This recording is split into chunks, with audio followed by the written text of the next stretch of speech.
خدا یه ویروسی رو فرستاد همه رو مات و مبهوت کرد. قدرتمندترین کشورها دارن دست و پا میزنن. باید نگاه به بالا کرد. اون کسی که باد در اختیارشه، طوفان در اختیارشه، رعد و برق در اختیارشه، سیل در اختیارشه، آب در اختیارشه، کافیست که آب روان سلولهای زنده بدن تو رو که حیات به تو بخشیده متوقف بکنه. اون جریان رو متوقف بکنه. الله مایه و آبکی هست در سلولهای انسان، جریان داره به اسم سیتوپلاسم.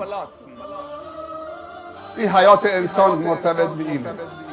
این که منجمد شد تو هم منجمد میشی. خلاص. شب خیز که عاشقان به شب راز کنند، گرد در بام دوست پرواز کنند. هر جا که دری بود به شب در بندند، الا در دوست را که شب باز کنند. گر در یمنی چو با منی پیش منی، ور پیش منی چو بی منی در یمنی. من با تو چنینم ای نگار یمنی، خود در عجبم که من توام یا تو منی.